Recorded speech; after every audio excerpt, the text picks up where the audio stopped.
Good morning, everybody. I haven't done a morning chat for quite some time, and I decided to actually do one today. I've been awake since 3 in the freaking morning. I don't know how that happened, but it did. And so here I am at 9 in the morning recording a morning chat video with you guys. I don't know what's going on. I'm waking up at 3. This is something that's stopped a while ago, but it started up again. It comes in. I'm going through a weird kind of phase in my growth right now, a weird spiritual phase. Some shadow shit has come up. So I think what I'm going to do is talk a little bit in this video about shadow work.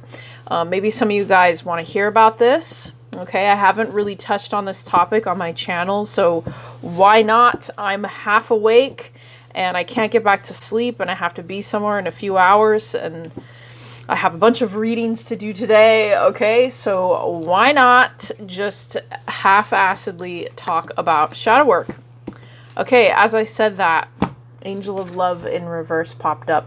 So for me, you know, the biggest issue with shadow work lately has been the deeper stuff. Okay, I want to talk about the deeper stuff that comes up that maybe you don't quite realize, because when my actual activation happened now, I want to say 4 years ago now. Okay, it's let's just say when it happened 4 years ago.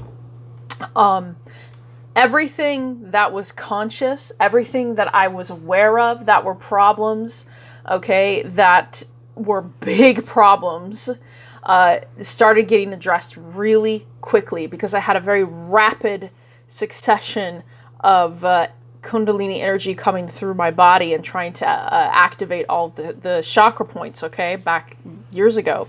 And what was happening was, when I started doing the work itself, it was very intense. In fact, most people I've talked to said they're surprised I'm not dead, okay, when that actually happened, because it was, but you know, my answer to that is I don't think that Source would actually, put us through what we're not ready for. Our soul would not put us through what we're not ready for. Our heart would not put us through what we cannot handle, and unfortunately, sometimes some people, they get stuck in stages of growth. When they go through a spiritual awakening, they get stuck at a specific stage. But the deep, intense work that I did for years, it was all easy to adjust to, okay? Because it was all stuff I knew. It was all traumas that I knew I experienced. It was all things that were coming up that I could easily access. But the more I get into deeper into this work, using archetypes and utilizing energies, and spending time focusing on mixed archetypes, and just the psychology of the collective conscious and how that's affecting me, deeper wounding on different levels comes up. Wounding from past lives and things like that, and even wounds that I thought I had healed. Something gets triggered by a person, a situation in my life. I went through something kind of dark recently that has triggered a huge, massive growth, okay, that I've been trying to go through. And the work is not easy, okay? The things I've been doing have not been easy, and they are ever so slowly, it's almost, I don't want to say it's climbing a ladder, because it's not really like that. I don't see it like that. It's more like a spiral. I'm coming back around to things that I thought, I'd handled, but I really didn't get to the core of, and there's more reasons, or there's a reason why this has happened that I didn't, account for, or I didn't think about. So when it comes to shadow work, I wish it was as simple. I wish I could just tell people who come to me and they want shadow work done. Okay. Some of my clients that I've had and have, they come to me and they want to do shadow work. But, a lot of times I can only crack so far. Okay. I can only go so far into that with you as far as you are willing to go. Like if you come to me, right, as a client and you say, I want to do shadow work on, the fact that I was abused emotionally when I was a kid, or the fact that I have been getting in narcissistic relationships, or, I've been, I myself have some borderline personalities disorder, or things like that. There's shadow work, things that I want to work on. Okay. I can only meet you as far as you're able to meet yourself. So a lot of times, I get stuck. Like I'll get stuck with clients where it's kind of like there's a point there's a point where they themselves have not quite reached that section of spiral. Do you see what I'm saying? And I can't force that out of you. Nobody can force out of you the work that has to be done on yourself. And depending on how many traumas you've actually gone through and how you've grown up and what exactly is within your own makeup, okay, the type of personality you are, how you live your life on a daily basis. Not everybody, like myself, not everybody has the time, right? Like I've dedicated, I spent years dedicated to doing my own spiritual work. Not everybody has time for that. Not everybody gets the time to sit down and actually do the work or purge, okay, purge things.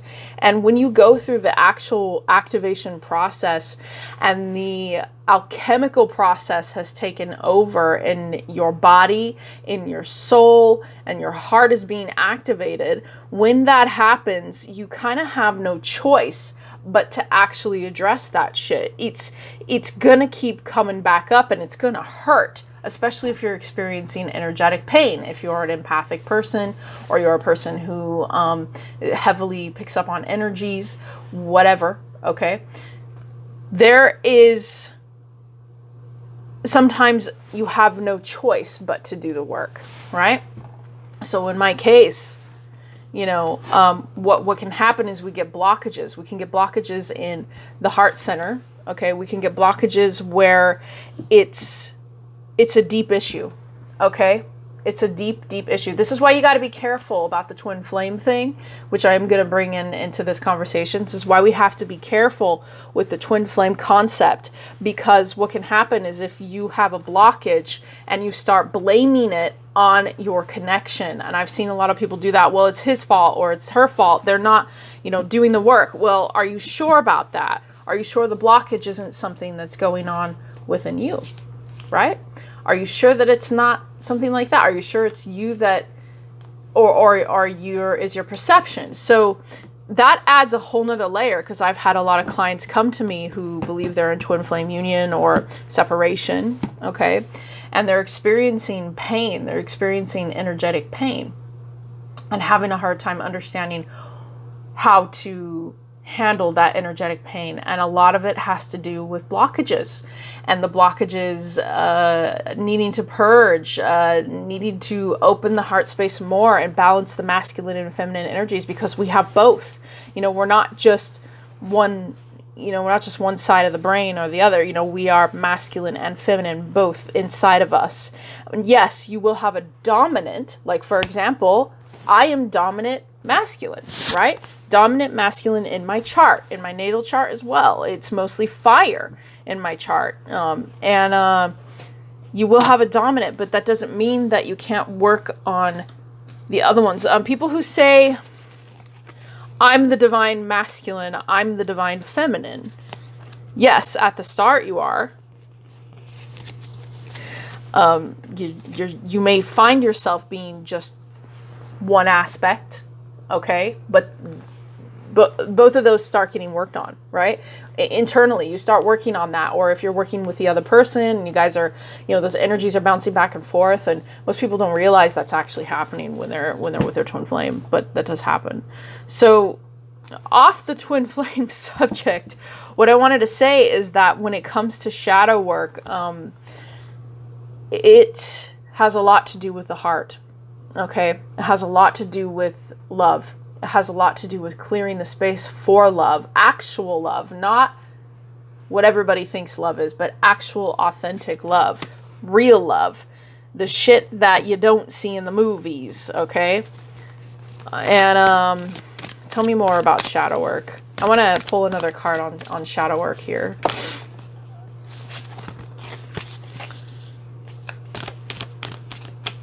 Let's see. You guys are seeing me raw. Yeah, appreciation in the reverse. You guys are seeing me raw, uncut, very little sleep. Oh, yeah. Appreciation in the reverse. Yes. You know, needing to focus on the self. This is a problem I'm having lately, okay? Maybe this is just for me. I don't know if you guys are, but I'm having a hard time like sitting down and actually just like even journaling. I find it very difficult. I don't know if it's these new energies that we're in, but this year a lot of people are going to be challenged by this Aquarius energy. They really are. Old things that are no longer going to work, okay? And I feel that if you haven't released, you know, the past, it's going to hurt a lot, like double time right now. If there's past issues that haven't been released. And when it comes to appreciating yourself and where you're at, I think a lot of Pisces have a hard time with that. I'm a Pisces sun, but it's kind of like, we often think that finding love is the answer, but really finding the love within ourselves is where the true answer lies. It's where it starts, at least. That's where it starts. Yeah? Woo, I look tired. Let's get one more. You guys, what you see is what you get. I'm sorry. I'm so sorry. This is what you're getting right now.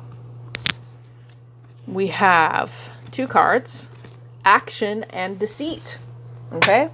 Action and deceit. You know, I always found this picture. It reminds me so much of like a thief from a fantasy game or like a tabletop roleplay. I guess it's just like the way that there's the red curtain there and then he's just sitting there like,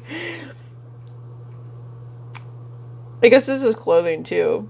Don't even about it. So, you know, don't be afraid. This is what I'm hearing. And then we've got Temple Path. You see this? The cards are screaming at me, going, Gah! Why aren't you taking to better care of yourself? Yeah. Take action to figure out what you've been lying to yourself about. That's what I'm hearing. You know, are you lying to yourself? Am I lying to myself? I don't know. Am I lying to myself thinking that I'm going to be able to be awake all day? Is this cup of coffee enough? Sorry about that. I've been having issues with my phone lately. I don't know what's going on. So yeah.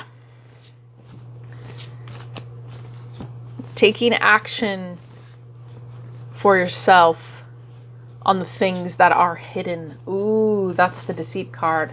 The things that are hidden and are going to come up to the surface. I feel today, for me, there's going to be a bit of that. I don't know if any of you are feeling that way. Almost like something is boiling over, an energy that needs addressing, okay? And a lot of times, trauma repeats itself, but it doesn't repeat itself, and it can't repeat itself in exactly the same way unless you're in that situation and it's happening over and over again. But it repeats itself in a new way, in a way that maybe you're missing even the nuance that's exactly what's happening underneath your nose, you know. And shadow work can be tough. It can have a real lasting effect on you physically. It can have a big effect on you emotionally. And depending on what depth of the wounding or the depth of the issue that you're repressing it's going to be just that little bit harder, you know. But once you uncover the issue itself, you can start tackling it because you make the unknown known, and that's what's happening. You are making the unknown known. You are shedding and shining light. Your heart space is what will protect you during those times when the dark comes up. And you got to learn to love your shadow in a sense. You got to learn to appreciate what it does for you when it brings you, even in the smallest moments where, like, say, for example, you get really frustrated at someone and then they say something to you like, why were you like that towards me? Why did you say it like that? And you're just kind of like, I don't know. That is an opportunity for you to examine yourself. But we're taught to not examine or to be curious about ourselves. We're taught to just, accept these labels, accept these things about ourselves that exist that we tell ourselves every day. We're taught that. We're told, here's your rose-colored goggles. Here's your label on top of your head, your little sticker. Hi, my name is blah. Okay, and then we get stuck in paradigms. And when you get stuck in a paradigm for a very long time, even if this paradigm is something that your spiritual journey that you're really doing, okay, hardcore, you can get stuck. There's going to be an ebb and flow, right? There is no such thing as a constant state of bliss on a spiritual journey, on a spiritual awakening path, activation, whatever you want to call it. There is no such thing as a straight and narrow road. You will have breaks where maybe it feels like the road has gone from a winding, chaotic mess to a straight road, but there's always curves. There's always something new to learn. There's always something about yourself that maybe is hidden in the forests beyond the road that you didn't see before, and there they are again, popping up. Or fragments. Fragments is another thing. You get fragments of yourself that they can come up, and you just kind of like, that's a piece of myself I thought I'd lost, or I'd forgotten about that, or why is it can even be a person that affects you in such a way that you see fragments of a past life. You see fragments of a you that doesn't actually exist in this timeline, and it can get scary the more advanced you get at doing this kind of work. And I think I'm just mumbling now, guys. I really do. Let's pull 3 cards. Let's pull three tarot cards, and then I'm definitely gonna have to go do my readings for today. We've got earth signs first. No, just earth signs. Nothing after that. What am I saying? And I can't sleep. So if someone in the comment section says go to sleep, I can't yet. Okay, we've got Ace of Wands in the reverse.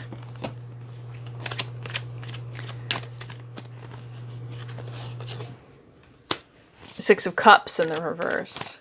Yeah. And Six of Pentacles. So let's see what we can intuit for this.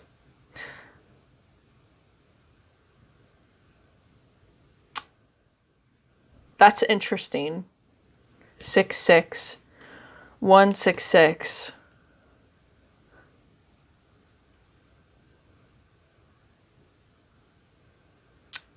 I feel this has a lot to do with, the fires, being stifled when it comes to the past. Okay, with the Six of Cups here, we were just talking about this, about the past, being nostalgic and reaching into the past and trying to find a balance here with the Six of Pentacles of something equal here, trying to share, parts of ourselves. Maybe this is a call for me to share a little bit more about myself. All right, I'll share a little bit about myself here. When I was young, I grew up with a lot of siblings. I had a lot of step siblings. And I had 4 brothers and I had 2 sisters. And my brothers, they were very combative. They were, some of them were step and one of them was half. And they were very combative. There was a lot of teasing, a lot of fighting. For a time, I was the only girl. that was around them. And I spent a lot of my time trying to get along with the boys. You know, it was like a really big thing, just running around, getting dirty, playing sports and doing things with the boys, because that was what I grew up with and I felt comfortable there, you know. And there was this time when I would follow my brothers. We had all gotten bikes, and I would follow my brothers around because I wanted to be a part of their little bike gang. They even had like those little, you know, those little flags, you know. I don't know if kids still do that now. I have no idea, or if they just fucking put like MP3 players and shit. All right, guys, my age is showing. My age is showing. Do you know how old I am? Have a guess. I was so little at the time. I must have been 7 years old at the time. And I was following them, and I was running after them. And in the house I grew up in, we had this gigantic oak door. It was this very huge, ornate oak door. And they wanted to get away from me. They wanted to separate me because I was a girl. They wanted to separate me from the bike gang because there was no girls allowed in the bike gang. And I was like, that's not fair, you know? And I was running after them like, no, I can do this, I can do that. I was, you know, you're a kid, you're trying to like prove yourself to your siblings. And I chased after them. And one of the brothers, he was especially vicious. He was a very vicious teaser. Kind of became a criminal later in life. I'm not sure if he still is now. I don't think he is. But he slammed the door on my hand. And I was like very little, you know, I was very small. I was a very petite, small little kid. And it broke my thumb. It broke my thumb in the door because I went and I grabbed the door with my hand like this, and he slammed it shut. And I don't know if he really knew that my hand was there or if he did it on purpose, you know. And I remember screaming and running upstairs, getting the door open. And, you know, my mom, she was like, oh my God, what happened? And they took me to the hospital, and, you know, yeah, they had broke my thumb. So I think about that story sometimes when I'm doing this kind of work, any kind of work like this on myself. And I often think about the broken thumb story, because that was a specific time in my childhood that I really remember that I had experienced the very first injury. You know, I used to, you know, fight with my brothers and stuff like that, you know, fist fights and wrestling and things like that. But I remember that one fondly because it was the biggest amount of pain I experienced at such a young age that was physical. And both of my thumbs actually look a little bit different now. I don't know if you guys can see it there. This thumb is the one that broke. Okay. It's longer than the other one, because the bone healed, like a chip healed at the tip of the bone there, right? So I often look at my thumb and I just think that was a time when, you know, you're little and you're trying to understand like power dynamics and how things like that work, and you don't know how they work. You're just a kid. You're just trying to, you know, have a good time. But I remember that afterwards, when my thumb was broken, that my mom, she took me to get ice cream, and they got really mad because I was allowed to eat ice cream. So I was just there on the couch with my thumb, you know, wrapped in this huge cast, okay, like, and an ice cream in the other hand, and just like, yeah, you know, eating this ice cream. And they just were so mad. They were so mad that I got some kind of special treatment because my finger was broken. But life is like that, isn't it? Life is kind of like that. We experience a huge pain. When a huge pain comes to us like that, it can change us. It can mold us, and how we respond to that pain is going to be the biggest factor to what we learn. You know, because if you respond to pain in a kid-like manner, in a childlike manner, with your heart, you know, you can learn the lesson a lot faster. But the way that humans usually do it is, you know, we're not sitting there going, well, I got ice cream, so I'm good. You know, we don't really do that. Adults don't do that. Adults go, well, this happened and they did this and I've got to find this excuse and this reason and that reason. And now I'm depressed and I'm going to sue that motherfucker for hitting my car. Okay. It's always, there is, you know, when it comes to solutions and learning from them, it's always a lot harder the older that we get. And yeah. And I feel that shadow work is a lot like that at times. It's how are you handling the pain that you're going through if you are doing this kind of work? What are you doing with that pain? How many reasons are you trying to find to go around it? And this is something that everything is like interconnected in little pieces here and there. And, you know, you can find all these little pieces of fragmented things around what you're working on to make an excuse to not actually work on the issue. And what happens when you're going through the spiritual process of actually waking up and, you know, going through the pain, especially if you're a person who has had a lot of trauma. Yes, there are spiritual awakenings that are very calm, okay?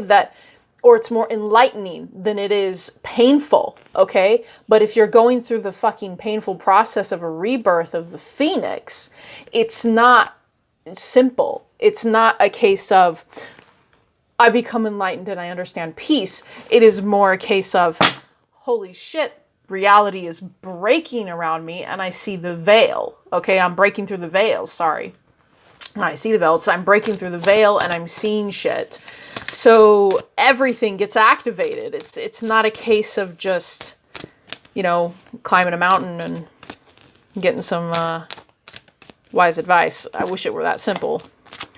So yeah, the pain, you know, the pain is a part of the process. And I feel more than anything that needed to be talked about for some reason. I guess the story really needed to be shared here with the Six of Cups and the Six of Pentacles. So perhaps somebody learned something from this. And then I have here Two of Cups on the bottom of the deck.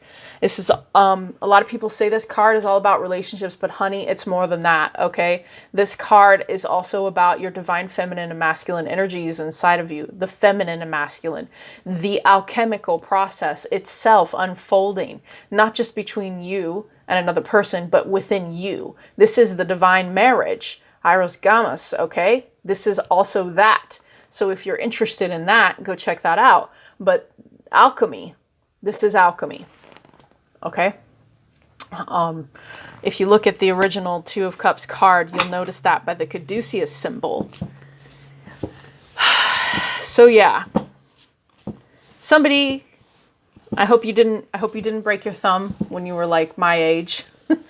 I've had 2 broken bones now. Maybe I'll share the other one at some point. I've actually got metal in my body. I'm almost a cyborg, guys. I'm almost a cyborg. I'm getting there. All right. So that's what I have. I'm going to go ahead and just head on over to my readings now.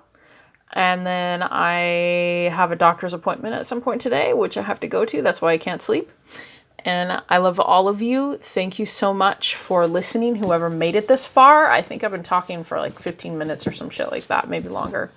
And you guys take it easy today, okay? Just be good to yourselves. And if you're doing shadow work, definitely take care of yourself and try to get rest. And I'm going to have to take my own advice at some point on that.